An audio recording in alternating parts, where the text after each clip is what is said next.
பாவி, பெண்ணுக்கு பெண் துணையா இருப்பேன் என்று உன்னை எண்ணியிருந்தேன். ஆனால் இப்படி பேரிடி விழுந்தது போல் என்னுடைய கணவர் பத்தத்தை இடமிதாக சொல்லி இப்படி கொண்டு வந்து விட்டு விட்டாயே. என் கணவர் அங்கே, என் கணவர் அங்கே. கவலைப்படாதீர்கள், எல்லாம் ஒரு பெண்ணா. என்னை எப்படி நினைக்காதீர்கள் அம்மா. எப்படியாவது தந்திரமாக மந்திரமாக எப்படியாவது தப்பித்துக் கொள்ளுங்கள். எனக்கு வேறு வழி இல்லையம்மா. நான் சென்று வருகிறேன். பொன்தாசி, உனக்காக 3 கல் முதலிலே எடுத்து வைத்து விட்டேன். அப்படியா? 3 கல்லா? ஆமா. எதுக்கு? ஏன்னா பாதி பிரிக்கிறோம் என்றால் நெடுகமா ஒரே தான் நடக்கூடாது. அதனால அந்த தளப்புக்கு இந்த தளப்புக்கும் 1 கல், நடுவுல 1 கல் வைத்து விட்டால் நேராக இருக்கும் அல்லவா? சரி, சென்று வருகிறேன். மந்திரியார், இவள் என்ன அழகாக இருக்கிறார். இவள் பார்த்தவுடன் ஆசை நாயகியாக நினைக்கிறேன். எனது பட்டத்து ராணியாக நினைக்கிறேன். அதனால இவள் அழகை எப்படி வர்ணிப்பது? பஞ்சம சந்திரன் போல் நெற்றி தடாகமும், அழகு பொருந்திய நெருங்கின அழகு பாரமும், வில் போன்ற வளைந்த புருவமும், கண்ணாடி போன்ற கபேலமும், பூர்ண சந்திரனை போல் முகப்பாவனையும், ஆணி முத்து போல் முல்லை பூ போல் பல் வரிசைகளும் பார்த்து கொண்டே இருக்கலாம் போல் தெரிகிறது. இறக்கமற்றவன், நீ எல்லாம் நாட்டுக்கு ஒரு மன்னனா? கொஞ்சம் கூட இறக்க குணம் என்பதில்லை. நீ சொல்லி இந்த மன்னனாக இருக்கவில்லை. இந்த சபைக்கு நாட்டு மக்கள் எல்லாம் என்னை மன்னனாகத்தான் நினைத்துக் கொண்டிருக்கிறார்கள். இப்படி ஒரு நாட்டில் இப்படி ஒரு மன்னன் இருந்தால் இந்த நாடு எப்படி இருக்கும் என்பது புரியுமா? இந்த சபைக்கும் என்னுடைய கணவர், சபைக்கும் உன்னுடைய கணவன் தான். இப்பொழுது நான் தான் கணவன். பார்த்தான் தோற்றதும் மல்லிகை என்றாலும் மனம் ஒன்றுதான் என்று நினைக்கிறவன். மாற்றான் மனைவி என்று தெரிந்தும் அதை அடைய நினைப்பது தவறு என்பது உனக்கு புரியவில்லையா? நான் ஆசைப்பட்டது எதையும் அடையாமல் இருந்ததில்லை. இதுவரையிலும் எனது ஆசை நாயகியை தான் பார்த்திருக்கிறேன். உன்னை பார்த்த மாத்திரத்தில் பட்டத்து ராணியாக்கி என் அருகாமையிலே அமர்த்த வேண்டும் என்று நினைக்கிறேன். இல்லை என்றால் எதற்கும் பயப்பட மாட்டேன். என்ன செய்வேனா? கரும்பும் எறும்பு போல காவிய திருவோடு பேராலே இரும்பும் காந்தம் போல இருக்கலாம் மறக்காமலே. மானே உன்மேல் மையல்லானே,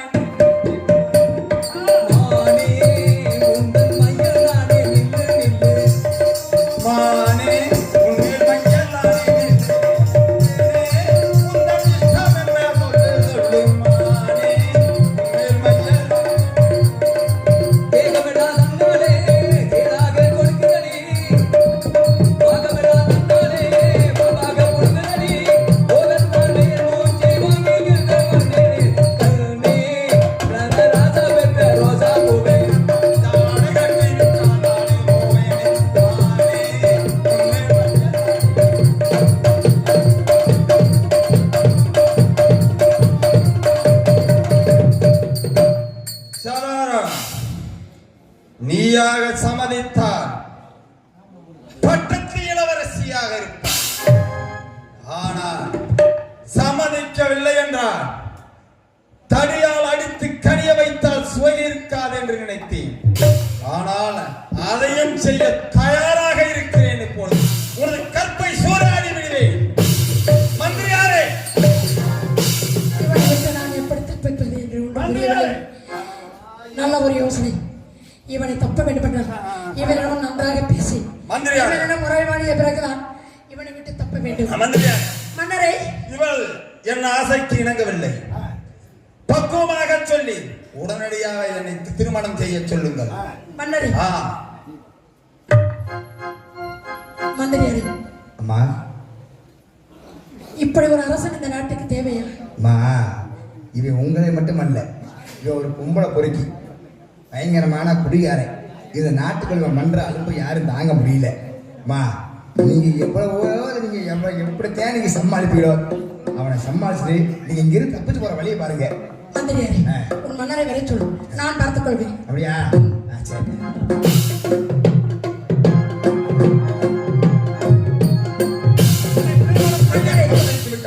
நான் சொல்வது தாங்கள் சொல்வதை போல் நீங்கள் சொல்ல வார்த்தை கேட்கும் பொழுது நானும் சம்மதம் என்று எண்ணி விடுகிறேன். அப்படியா? உன்னை தேடுதே உன் என் காணவே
தேடுது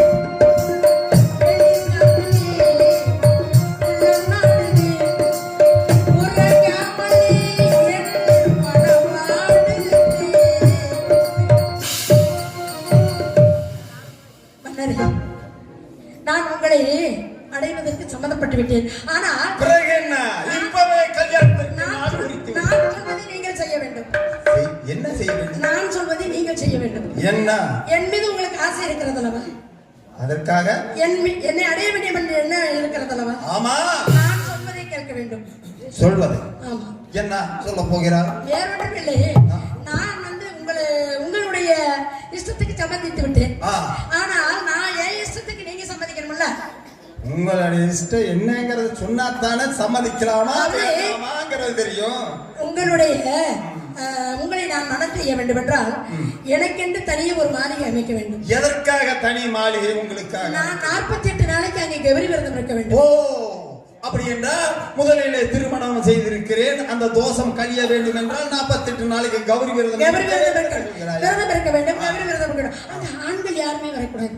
ஆண்கள் வரக்கூடாது என்றால் பெண்கள் மட்டும்தான் வர வேண்டும். அப்ப நான் கல்யாணம் செய்ய போகிறவன் நான் வரலாம். 48 நாள் முடியட்டுமே. ஓ, அப்படியா? இந்த 48 நாள் விரதம் முடிவே விட நான் தங்கையை திருமணம் செய்து கொள்கிறேன். அப்படியா? ஆமா. மந்திரியாரே,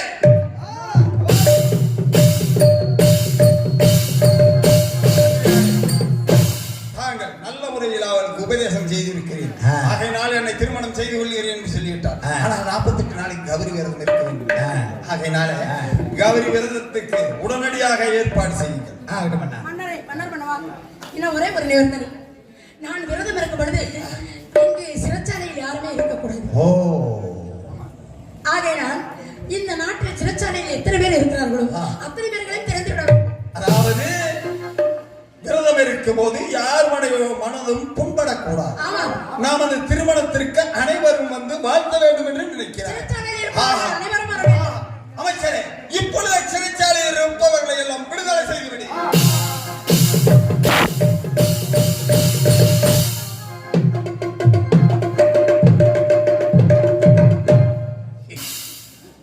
என்ன நடக்குதுன்னே தெரியல.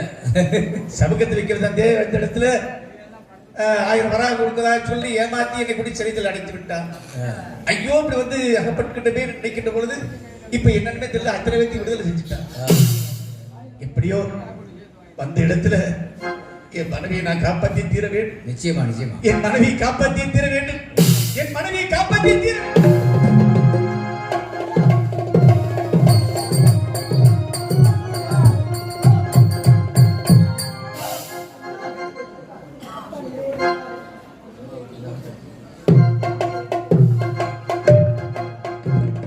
என்ன பையனுடைய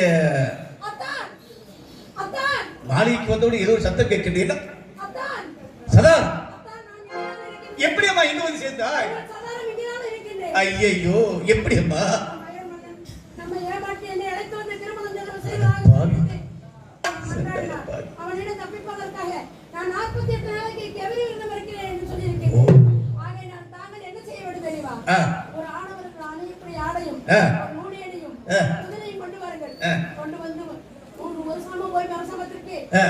கையை கூட்டு போய் கட்டங்கள் தாங்கள் தான் என்று தெரிந்து கொள்கிறேன். அந்த ஆடவர் அணி இப்படி அணிந்து கொண்டு நான் தேடுகிறேன். அந்த பாவியை விட்டு எப்படியாவது தப்பித்து விடலாம். அத்தான், பாவி சண்டாளா,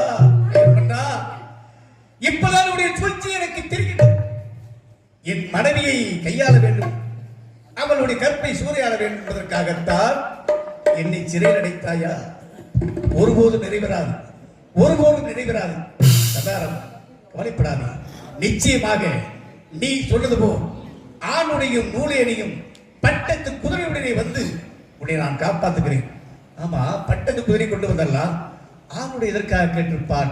ஒருவேளை இங்கு சிப்பாய்கள் ஏராளம் இருக்கிறார்கள், அவர்களைப் போல் உடை மாற்றிக் கொண்டால் இங்கு சந்தேகம் ஏற்படாது, நாம் நிச்சயமாக போய்விடலாம் என்று எண்ணிருக்கின்றாய்.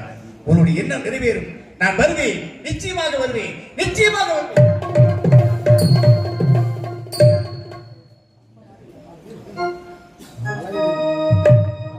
பணப்பந்தியிலே குணக்குப்பையிலே இதை பார்த்து அறிந்து நடக்காதவன் மனிதனிலே பிழைக்கும் மனிதனிலே